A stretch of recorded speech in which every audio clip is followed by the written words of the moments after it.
Hello students, आज आपको बताएंगे third same diploma subject electrical and electronics engineering का बेहद इंपॉर्टेंट क्वेश्चन जो आपका सेमेस्टर में और टेस्ट में भी आपका इस तरह का प्रॉब्लम देखने को मिलेगा। चलो, पहला प्रॉब्लम में आपका शॉर्ट क्वेश्चन है। तो पहला प्रॉब्लम है डिफाइंड रेजिस्टेंस। तो रेजिस्टेंस को डिफाइन करना है। तो रेजिस्टेंस बेसिकली उस तरह के एलिमेंट को बोलेंगे जो आपका क्या करेगा, करंट का अपोज करेगा, उसको क्या बोलेंगे, रेजिस्टेंस बोलेंगे। रेजिस्टेंस का यूनिट क्या होता है, ओम होता है। रेजिस्टेंस का डायमेंशन क्या होता है, एम एल स्क्वायर टी के पावर -3 आई के पावर -2 होगा। ये आपका क्या होगा, रेजिस्टेंस का क्या होगा, फॉर्मूला होगा। और रेजिस्टेंस को आप फॉर्मूला से लिख सकते हैं, R equal to rho L by क्या होता है, ए होता है। आर का मतलब होता है रेजिस्टेंस, रो का मतलब होता है रेजिस्टिविटी, एल का मतलब होता है लेंथ ऑफ द कंडक्टर, ए का मतलब होता है cross sectional area of the conductor. तो ये डिफाइन कर दोगे तो रेजिस्टेंस क्या हो जाएगा, डिफाइंड हो जाएगा। ठीक है। पावर क्या होता है, तो पावर इक्वल टू क्या होता है, सर्किट एलिमेंट में पी इक्वल टू क्या होता है, वी इंटू क्या होता है, आई होता है। वोल्टेज और करंट को मल्टीप्लाई करेंगे तो जो प्रोडक्ट मिलेगा उसी को क्या बोलेंगे स्टूडेंट, पावर बोलेंगे। पावर का जो यूनिट होता है वो आपका क्या होता है, वाट होता है। ये भी चीज आपको याद रखना है। पावर का जो डायमेंशन होता है वो आपका एम एल स्क्वायर, टी के पावर क्या होता है, -3 होता है। एक पावर का फॉर्मूला और होता है P equal to I square into R होता है। इन टर्म्स ऑफ रेजिस्टेंस और करंट के रिस्पेक्ट में पावर का फॉर्मूला ये होता है। अब वोल्टेज के रिस्पेक्ट में P equal to V square बटा क्या होता है, R होता है। ये भी चीज़ आपको याद रखना। पावर का 3 फॉर्मूला होता है, तीनों फॉर्मूला बेहद इंपॉर्टेंट है। जिस तरह का गिवन डाटा दिया जाएगा उसी के मुताबिक इस फॉर्मूले का इंप्लीमेंट करके हम लोग क्या करेंगे, किसी भी सर्किट में पावर का कैलकुलेशन करेंगे। तो ये आपका क्या हो गया, पावर हो गया। उसके बाद एक्टिव एलिमेंट बेसिकली उस तरह के एलिमेंट को बोलते हैं जो सर्किट में एनर्जी को प्रोवाइड करता है, उसको क्या बोलते हैं, एक्टिव एलिमेंट बोलते हैं। तो आपको बोलना है कि जो सर्किट में एनर्जी को प्रोवाइड करे उसको क्या बोलेंगे, एक्टिव एलिमेंट बोलेंगे। जैसे आपका एक्टिव एलिमेंट में स्टूडेंट हो जाएगा वोल्टेज सोर्स, क्या हो जाएगा, वोल्टेज सोर्स। एग्जांपल में आपको दे देना है कि वोल्टेज सोर्स और आपका करंट सोर्स जो है आपका क्या है, एक्टिव एलिमेंट है। ये आपको याद रखना है। उसके बाद पैसिव एलिमेंट किसको बोलते हैं, तो passive element basically resistance, inductance और कैपेसिटर को हम लोग क्या बोलते हैं, पैसिव एलिमेंट बोलते हैं। क्योंकि आपका रेजिस्टेंस, इंडक्टेंस और कैपेसिटर ये सर्किट को एनर्जी प्रोवाइड नहीं करता है, इसीलिए ये सब एलिमेंट जो है ये आपका पैसिव एलिमेंट है। आपका एग्जाम में पूछे तो आपको क्या करना है, रेजिस्टेंस, इंडक्टेंस, कैपेसिटर का एग्जांपल देके इसको समझा देना है। ये आपका क्या है, पैसिव एलिमेंट है। चलो स्टूडेंट, दूसरा नंबर प्रॉब्लम को देखते हैं। Defined universal gate.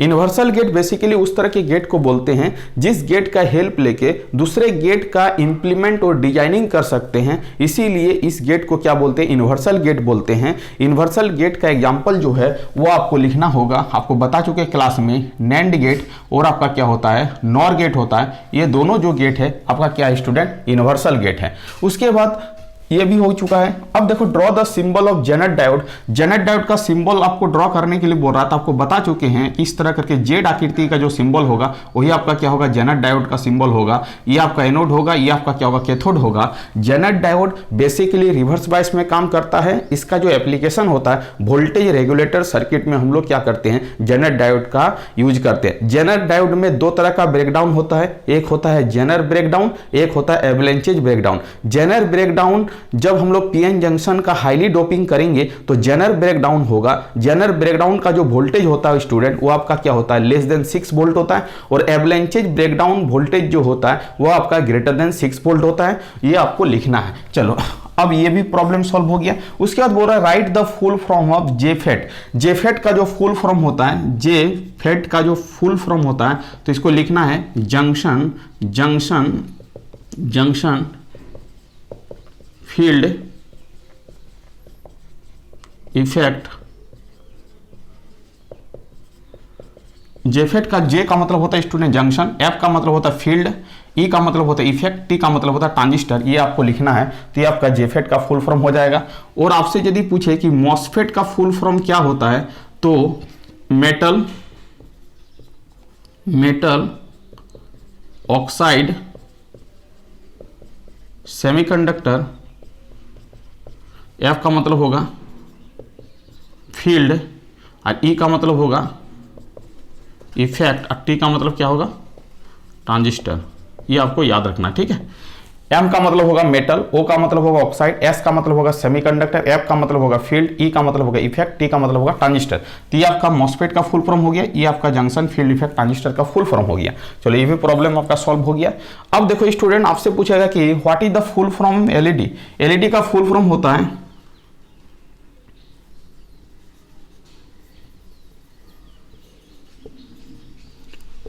लिक्विड नहीं, लाइट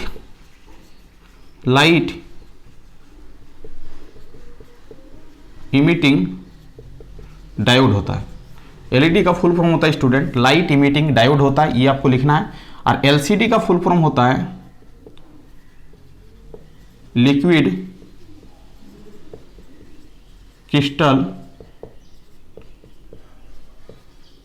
क्रिस्टल डिस्प्ले। एलईडी का फुल फॉर्म होता है लाइट इमिटिंग डायोड और एलसीडी का फुल फॉर्म होता है लिक्विड क्रिस्टल डिस्प्ले। ठीक है, लिख देना है।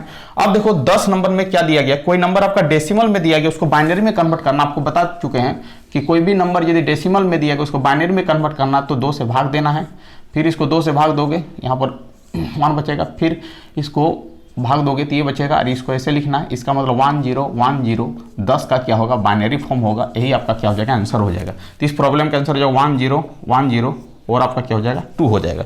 ये आपका क्या हो जाएगा, इस प्रॉब्लम का क्या हो जाएगा स्टूडेंट, आंसर हो जाएगा। तो ये सब जो भी प्रॉब्लम आपके पास गिवन है 6 प्रॉब्लम, ये ऑब्जेक्टिव ओरिएंटेड प्रॉब्लम है। तो ये सभी को क्या करना है, सॉल्विंग करना है। इस तरह का प्रॉब्लम, इस तरह का बेसिक प्रॉब्लम आपका एग्जाम में पूछा जा सकता है। What is the transformer, discuss the construction and operation of the transformer. Transformer basically उस तरह के डिवाइस को बोलते हैं जो आपका एसी सिग्नल में क्या करता है, ऑपरेट करता है। एसी सिग्नल में ही ट्रांसफार्मर को हम लोग क्या करते हैं, ऑपरेशन करवाते हैं। ये आपका सेल्फ म्यूचुअल इंडक्शन प्रिंसिपल पर ऑपरेट करता है। ट्रांसफार्मर बेसिकली उस तरह के डिवाइस को बोलते हैं जो आपका वोल्टेज को क्या करे, स्टेप अप करे या तो स्टेप डाउन करे। ट्रांसफार्मर बेसिकली 2 तरह का होता है, एक होता है स्टेप अप ट्रांसफार्मर, एक होता है step down transformer. Step up transformer voltage को क्या करता है, इंक्रीज करता है। स्टेप डाउन ट्रांसफार्मर वोल्टेज को क्या करता है, डिक्रीज करता है। और आपका कंस्ट्रक्शन और इसका डायग्राम को बता देना है। और ट्रांसफार्मर में आपका एक होता है प्राइमरी वोल्टेज, प्राइमरी साइड में होता है, एक होता है सेकेंडरी वोल्टेज, सेकेंडरी साइड में होता है। एक करंट होता है प्राइमरी करंट, प्राइमरी साइड में होता है। सेकेंडरी करंट सेकेंडरी साइड में होता है। तो ये सब चीज़ों को आपको बताना है। और एक आपका ट्रांसफार्मर रेशियो होता है V1/V2 इज इक्वल टू क्या होता है, N1/N2 इज इक्वल टू क्या होता है आपका I2 बटा क्या होता है I1 होता है। ये रिलेशन को आपको याद रखना है, इससे प्रॉब्लम में पूछा जा सकता है। V1 जो होता है प्राइमरी साइड का वोल्टेज होता है, V2 जो होता है वो सेकेंडरी साइड का वोल्टेज होता है, N1 जो होता है वो आपका प्राइमरी साइड का नंबर ऑफ टर्न्स होता है, N2 जो होता है वो सेकेंडरी साइड का नंबर ऑफ टर्न्स होता है, I2 जो होता है स्टूडेंट वो आपका क्या होता है, सेकेंडरी साइड का करंट होता है। ये I1 जो होता है वो आपका प्राइमरी साइड का करंट होता है। ये आपका वोल्टेज, नंबर ऑफ टर्न्स और करंट में ये रिलेशन है। ये चीज को आपको याद रखना है, एग्जाम पॉइंट ऑफ व्यू से क्या बेहद इंपॉर्टेंट है। इससे आपका प्रॉब्लम भी पूछा जा सकता है। आपसे पूछेगा कि ट्रांसफार्मर में क्या क्या चेंज होता है, तो आपको बोला वोल्टेज और करंट का चेंज होता है, बट ट्रांसफार्मर में पावर का चेंज नहीं होता। पावर ऑलवेज क्या रहता है, कांस्टेंट रहता है। ये भी चीज आपको क्या करना है स्टूडेंट, बताना है। ठीक है, तो ये आपका डायग्राम और ऑपरेशन को लिख देना है, तो ये आपका क्या हो जाएगा, कंप्लीट हो जाएगा। What is an induction motor, discuss the construction and principle of operation of single phase induction motor.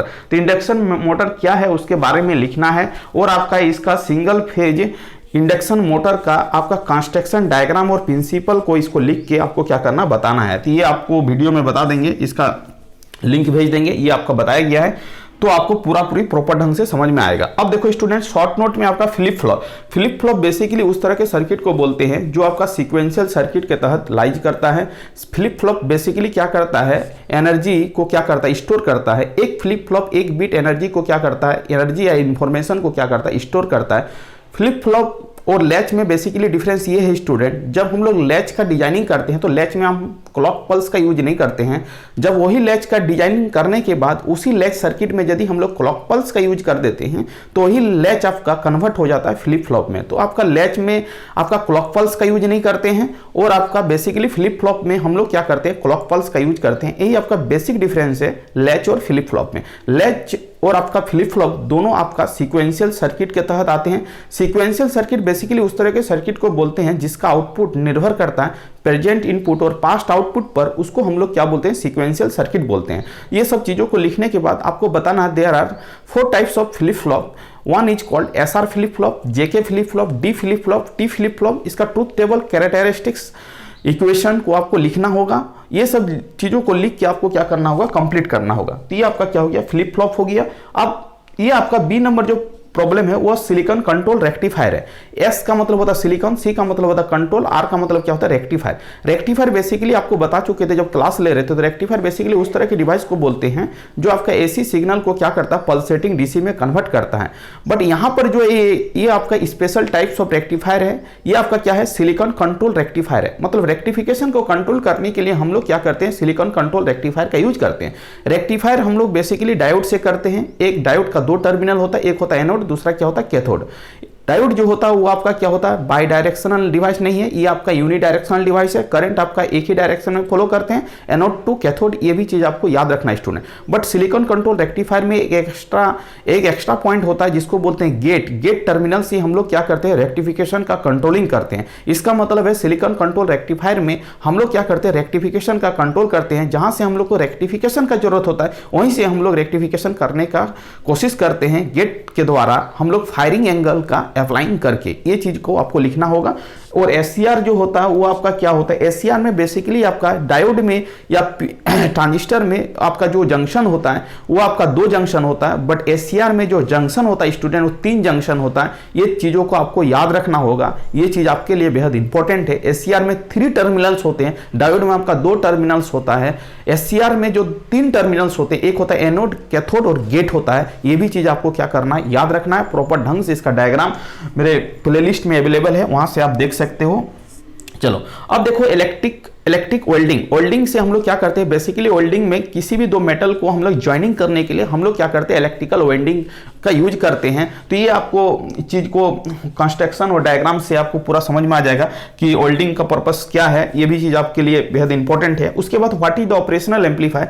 तो ऑपरेशनल एम्पलीफायर बेसिकली उस तरह के एम्पलीफायर को बोलते हैं जो आपका क्या करता है, किसी भी सिग्नल का ऑपरेशनल करके उस सिग्नल को क्या करता है, एम्पलीफाई करता है, उसको हम लोग ऑपरेशनल एम्पलीफायर बोलते हैं। ऑपरेशनल एम्पलीफायर को परफॉर्म करने के लिए हम एक आईसी का यूज करते हैं। वो आईसी होता है आईसी 741। आईसी 741 जो होता है वो 8 पिन कॉन्फ़िगरेशन का पिन होता है। सभी पिन का आपका इंडिविजुअल वर्क है, इंडिविजुअल नाम है, उसको प्रॉपर ढंग से लिखना है। उसके बाद कुछ इसका एप्लीकेशन है, उसमें से आपका inverting, non inverting, adder, subtractor, integrator, differentiator. उसमें से यहाँ पर एक प्रॉब्लम दिया गया है कि इंटीग्रेटर सर्किट डायग्राम को बनाना है, उसको प्रॉपर ढंग से बना दोगे। उसके बाद उसका आउटपुट एक्सप्रेशन को लिखना है। इसका आउटपुट एक्सप्रेशन आपको क्लास में बता चुके हैं। V0 इक्वल टू क्या होता है, -1/CR इंटीग्रेशन V इन dt होता है 0 से लेके t। ये प्लेलिस्ट में भी अवेलेबल है, इंटीग्रेटर ऑपरेशनल एम्पलीफायर, वहां से आप इस प्रॉब्लम को सॉल्यूशन कर सकते हो। ये आपके एग्जाम पॉइंट ऑफ व्यू से क्या है, बेहद इंपॉर्टेंट है। सभी एप्लीकेशन इंपॉर्टेंट है बट हम यहां पर आपको इंटीग्रेटर का ही लिखने के लिए दिए हैं। और 6 नंबर प्रॉब्लम ये आपका बेहद इंपॉर्टेंट है और बेहद इजी प्रॉब्लम है। What is the logic gate. Logic gate basically उस तरह के गेट को बोलते हैं जिसमें हम लोग लॉजिकली कुछ इनपुट देते हैं। वो इनपुट आपका 0 और 1 के फॉर्म में होता है, उसके कॉरस्पॉन्डिंग मेरे को आउटपुट मिलता है 0 और 1 के फॉर्म में, उसी को हम लोग क्या बोलेंगे, लॉजिक गेट बोलेंगे। लॉजिक गेट को बेसिकली 3 कैटेगरी में डिवाइड किया गया है। एक होता है आपका बेसिक गेट, एक होता है आपका यूनिवर्सल गेट, एक होता है आपका special types of gate. Basic gate आपका 3 तरह के होते हैं, एक आपका होता है और गेट, एक आपका होता है एंड गेट और एक होता है आपका नॉट गेट। ठीक है, तो आपको पूछेगा एग्जाम में कि बेसिक गेट कितने तरह के होते हैं, तो आपको बोलना 3 तरह के होते हैं। तीनों का नाम लिख देना है, एक होता है और, एंड और नॉट। आपसे पूछेगा कि यूनिवर्सल गेट कितने तरह के होते हैं, तो आपको बोलना है यूनिवर्सल गेट बेसिकली 2 तरह के होते हैं। एक होता है आपका नैंड गेट, एक होता है आपका नॉर गेट। ये दोनों गेट का इंप्लीमेंट करके हम दूसरे गेट का डिजाइनिंग कर सकते हैं, इसीलिए इसको हम लोग यूनिवर्सल गेट बोलते हैं। इसका ट्रूथ टेबल, इसका बुलियन एक्सप्रेशन, इसका आपका सर्किट डायग्राम, इसका सिंबल, जितने सारे चीज आपको पता है सभी चीज के बारे में इस पे आपको ड्रॉ कर देना, लिख देना है प्रॉपर ढंग से, बढ़िया तरह से। उसके बाद स्पेशल टाइप्स ऑफ गेट 2 तरह के होते हैं, एक होता है एक्सक्लूसिव और, एक होता है एक्सक्लूसिव नॉर। इसका भी सिंबल को लिखना है, इसका भी आपका इसका बुलियन एक्सप्रेशन को लिखना, ट्रूथ टेबल को लिखना है, प्रॉपर ढंग से सभी चीज को, जितना चीज आपको बताए हैं सभी चीज को आपको क्या करना है, ड्रॉ कर देना है। इसका मतलब स्टूडेंट ये 6 प्रॉब्लम आपके टेस्ट और semester exam point of view से बेहद इंपॉर्टेंट है। तो ये चीज आपको क्या करना है। इसके पहले भी आपको इंपॉर्टेंट क्वेश्चन दिए थे, जैसे आपका रेक्टिफायर हो गया, रेक्टिफायर में half wave rectifier, full wave rectifier, bridge rectifier, what is the relation between alpha and beta, what is the diagram of the common emitter, common base, common collector configuration. ये सब भी important question है but आपके test exam और अभी का जो exam होने वाला है उसमें आपका ये सब प्रॉब्लम आपका बेहद इंपॉर्टेंट है। तो ये सब प्रॉब्लम को आपको क्या करना है, बेहतरीन ढंग से सॉल्यूशन करना है और पढ़ के आना है और बढ़िया तरह से आपको रिटर्न करना, लिखना है। थैंक यू स्टूडेंट, वीडियो को एंड करते हैं। वंदे मातरम।